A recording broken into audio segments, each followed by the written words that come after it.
Now we move on to Gen Z and politics. Yeah. Now I understand actually you're a political analyst. Yes. Do you think Gen Z will shape the 2027 election? Yes, and I have seen it. Gen Zs are their parents. Yeah. Come 2027, Yeah. all Gen Zs will be voters. Sure. Okay? Mm-hmm. It is only the youngest Gen Z will be around 17 years. But majority will be eligible to vote. Yeah, but sometimes there's a difference between participating in politics and voting. When it comes to voting, the Gen Zs are very lazy. They can tell you that. I think they learned through the protests. They have to learn.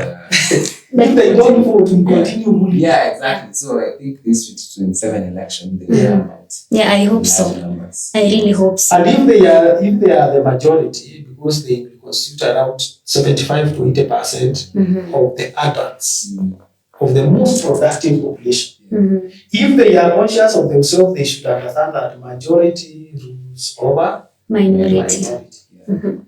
So if they don't go and register as voters and actively participate in the electoral process, which includes both campaigning and voting. Yeah. Voting is the last process in the electoral process. Electoral process begins with what? Awareness, registration of voters, campaigning, choosing the candidates, then going to vote, and then post. Following up and making sure also the people they are voting, they are able to keep them into account, to hold them into account, that they are delivering whatever they promise. And I think we saw in 2024, we saw Gen Zs holding leaders accountable. And even to an extent of breaking something that has never been broken, going and getting into parliament. And that was so there. And in addition to that, of course, there was that issue of their action was so much felt that the government had to do something, including stopping the 2024 finance bill. That was okay. That actually was a test of their power and what they can do. If they can now transfer that power to 2027, you will be surprised. And I have said, I think there was a time I wrote in my column that if we are not careful, in 2027, you will see students going to parliament. Yeah. If Gen Zs know the power they have, they can take students to parliament. You will see a second year elected as member of parliament. They may not be elected as governors, but member of parliament, women rep, you will see students. MCAs. But Gen Zs have to step up. Register as voters and participate actively in the elections. They have the power, but it is one thing to have the power, and it is another thing to use it. I think also one thing that is giving them the way forward or the upper hand is that they do their activism online. Of course. So unlike the other ways of maybe campaigning, you can just go online and educate people on the better candidates, like let's say during the finance bill. I know majority of us didn't even know about the finance bill. It was about venye watu walikuwa wana rally together, ikabidi sasa nimejua. Personally, but then when the conversation online spark. But you knew it is a bad thing. Actually, I didn't know it was bad. Like, siko najua like we're supposed to like go through and reject everything or just accept. So when the Gen Zs now went online and analyzed everything, that's when I knew this is a bad thing. Like we should just because no Gen Z read that thing. They did not read. It was a matter of explaining to others. They did not. Gen Zs did not read. You know, for a millennial, what a millennial would do with a Gen X is just to go print the document and start reading and analyzing. A Gen Z would put that document in an AI, and the AI will analyze for the Gen Z, and the Gen Z will come and tell you, okay, this thing is bad. So they did not read. They use the AI, and that is the advantage of Gen Zs, because they can leverage the technology to make decisions. Yeah. When we talk about making decisions using data, data science, Gen Zs, you cannot beat them. You can like, if you look at what has happened, just as we speak, what is happening with Tanzania and Kenya. Gen Zs are hacking into Tanzania's banks. Yeah. It means they have been having this power, but they just forgive us and let the world continue. Even I don't know how it will go without them hacking into the IBC system. And that is why IBC should be very careful. Either they have agencies there in the electoral or whatever in that IBC department, so that they are able to protect it from other agencies. Otherwise, agency will hack the system and elect themselves as president. And there is nothing. That is the power of Gen Zs. That's the power that they should think about you people. If agency can hack, if it was true, of course I saw it on social media, I don't know whether it is true or propaganda, that agency hacked into Tanzania's bank, paid themselves, and then started distributing that money to the orphanages across Kenya. They don't even need the money. So what do they want? And there's a millennium would not do that. The millennium would hack the bank, get the money, and put them in their account. Gen Zs advocate for equality and fairness and justice. That is They don't like the system that is currently in place. That is why they do things just to show them that we are watching you. And that unselfishness, I think, is something that they need. If they get into the system, it is the best culture that a system can ever have, especially our political system. Now, Gen Zs in Kenya and maybe Gen Zs in the US, are we the same? I'm just wondering, I don't know. Are we the same, really? I think it depends with the system that is in place, but a Gen Z is a Gen Z. They have the spirit of Gen Z. They have the spirit of the Gen Z. It's the influence. I don't know they are different. Because these are two different words. America is highly liberalized. It's highly democratic. Of course, I can tell you the reason why Gen Z say we are stateless is because they know what is happening in the US. And the culture in the US, they can borrow them quickly. And they have leaders everywhere. In fact, one of the explanations of Gen Zs and the tribes is that Gen Z does not care where you come from. As long as you have some ideas that they share with, they will make you available. They will pick anyone, irrespective of which country, and follow that person, make sure that person is rich, and they continue making them rich unless the person decides now, okay, watukane, follow. So they have that power to follow and unfollow, but they don't care where you come from. They have that unity among themselves. Yeah, they have that culture whereby this is someone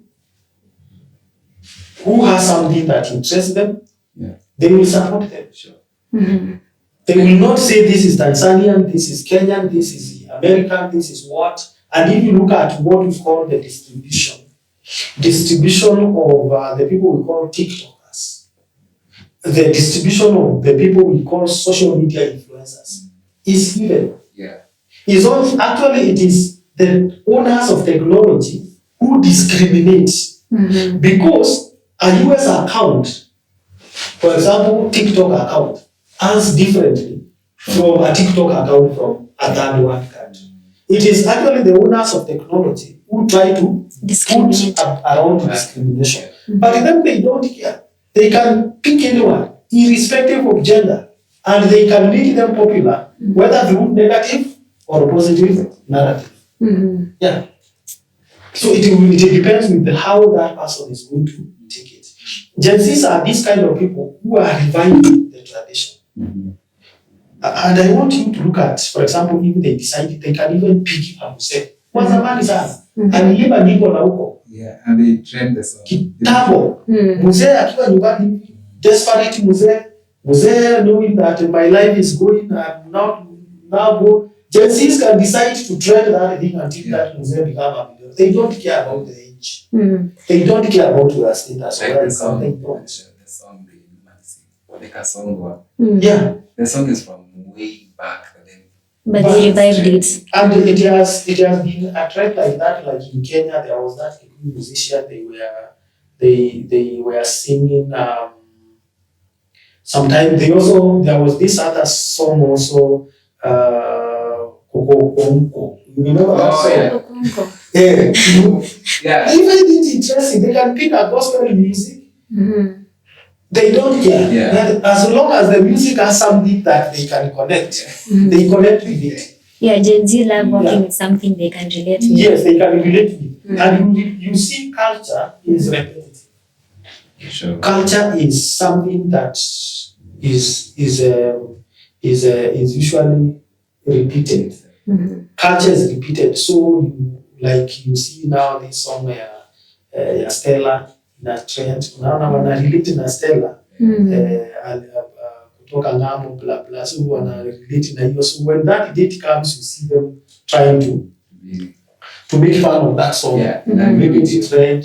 Also in terms of clothes, like the way we dress. Yeah. Nowadays, Gen Z only to the bell-bottom trousers. The 90s fashion. Yeah, the 90s fashion. That's shosho zetu. Zile mzito with the I don't know their name, but hii ndo natumia zaidi bana. Hasa nywele, actually, I can tell you there is a generation that lived without hair.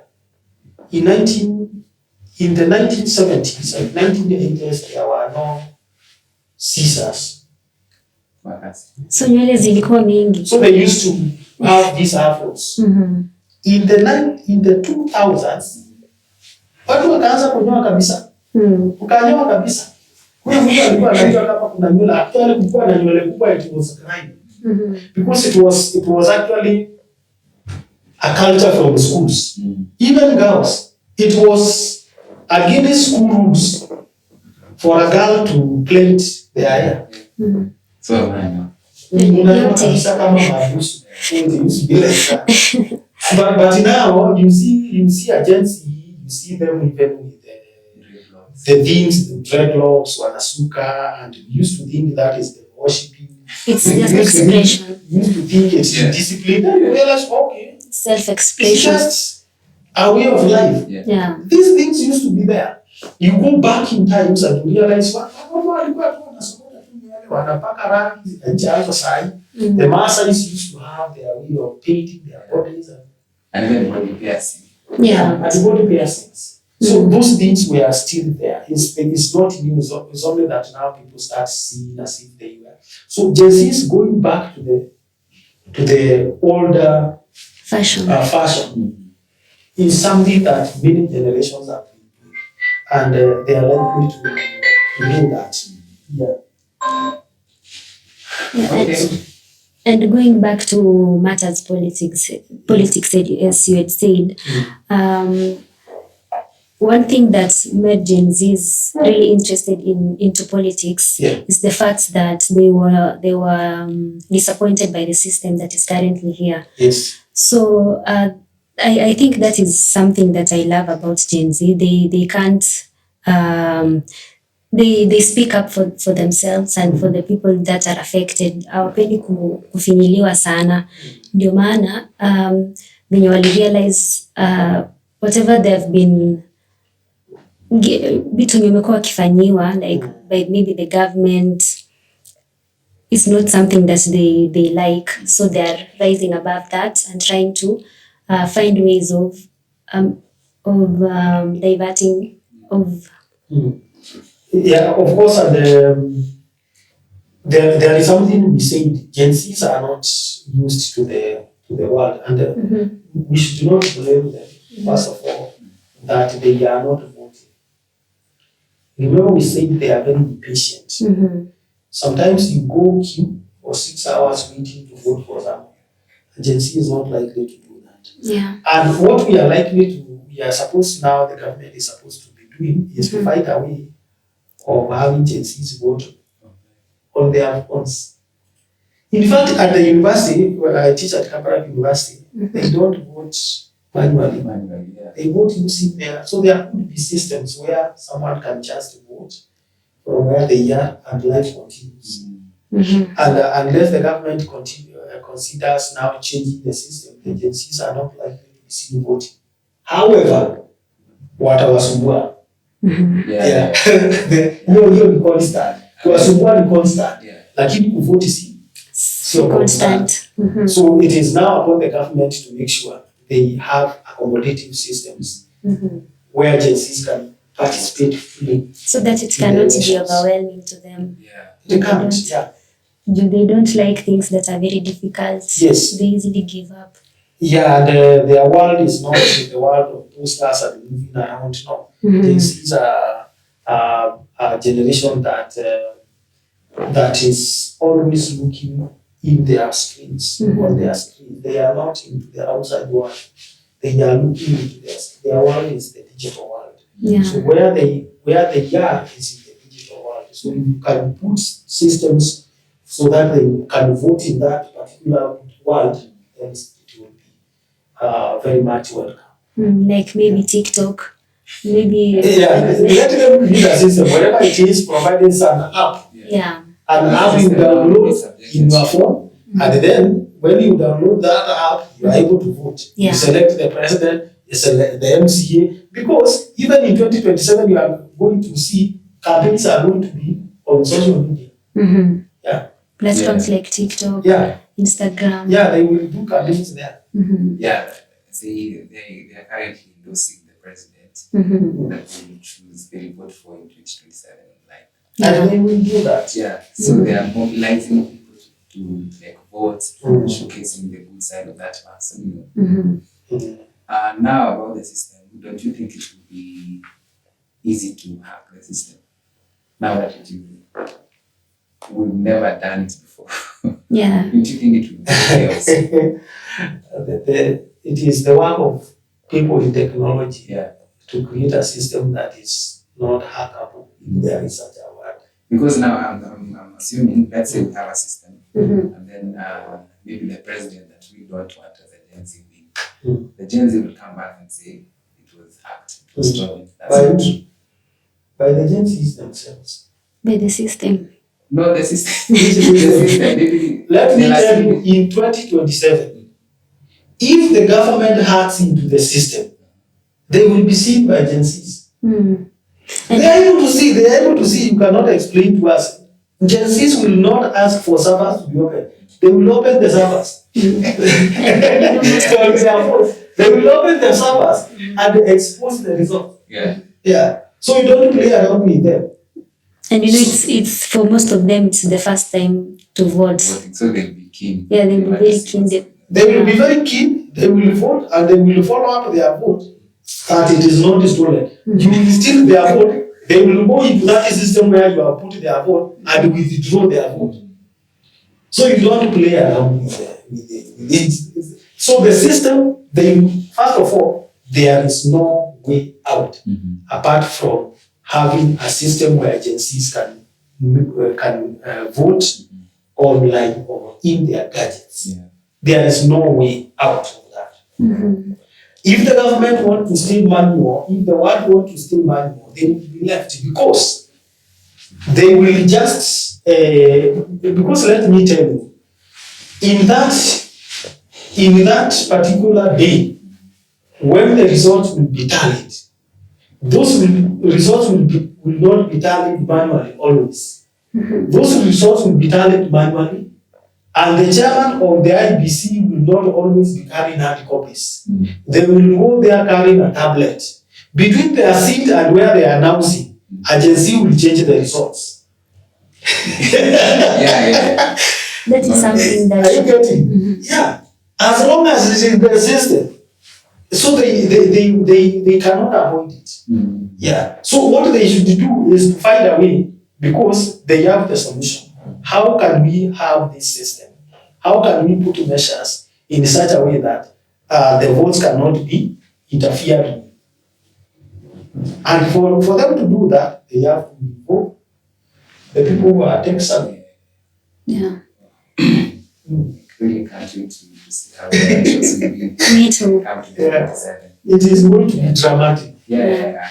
And I said around the last year, I think that in one of my columns, I said the 2027 elections will be AI driven. And we are not likely to see now Raila Odinga talking. Gen Z can create a Raila Odinga and make Raila Odinga talk. Yeah. Raila can disappear. Yes. Yeah. So you have seen now they have started now creating what we call the deep fix. Deep fakes. Of course, I don't know who called them deep fakes because the word fakes I am uncomfortable with it. But they have AI tools, the deep AI, the deep fake, and other AI tools. They can pick anyone, and they can pick a person who does not exist. We still have AI tools that can create a person who is not living. And they can make that person talk, sing, insult, and whatever. So in 2027, what we are going to see, you will not need politicians to go to their campaign, wakikusanya watu kwa makampeni, kwa market. You just have agency and tell them, just get my image, record my voice, then I will let me speak. Yeah. And you share that across social media. And you'll be thinking, is this Raila Odinga talking, or it is Kasongo, or whatever? Yeah, it is. Yeah. And that is the kind of disruption that we are going to see in the 2027 elections. Just like we are seeing even in our culture. Yeah. Yeah. I have seen those cartoons. I don't know whether you have seen those children cartoons talking and doing some things, singing, talking like politicians. You see? Yeah. So that is what is going to be refined.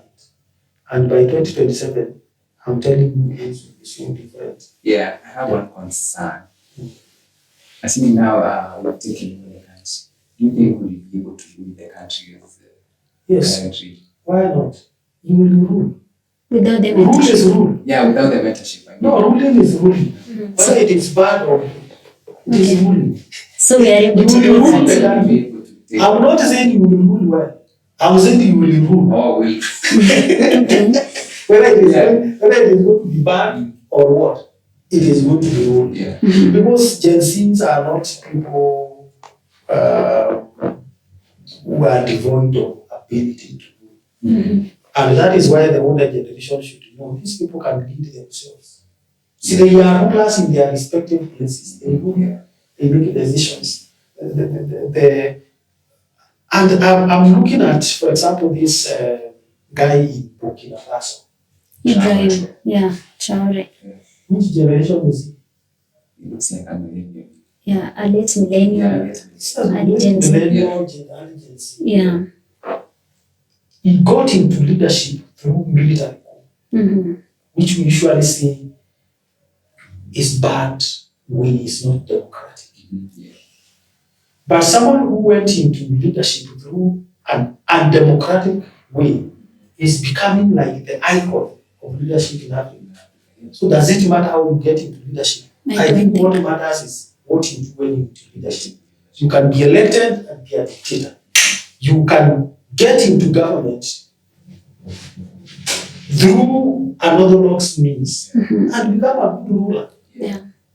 And we are likely, that's why if the older generation decides to rig Gen Zs will rig them. Gen Zs will rig them. Yeah. Okay. Unless they decide now to prevent them and to bar them from the elections. Yes. That's the only way they are. But they cannot do that in 2027. Will they be able to do that in 2030? Yeah. I don't think. We'll have to see. We'll just have to see. Okay. So thank you so much, Natalia, for the insights. Yeah, well, thank you for being here. Thank you, Felix. Guys, until next time, let us know in the comment section down below what you guys think about Gen Zs. Do you think we make good leaders in the society? Do you think we will be able to run the government well? Well, drop a comment down below in the comment section. But until next time, see you. Make sure you subscribe to the channel. bye.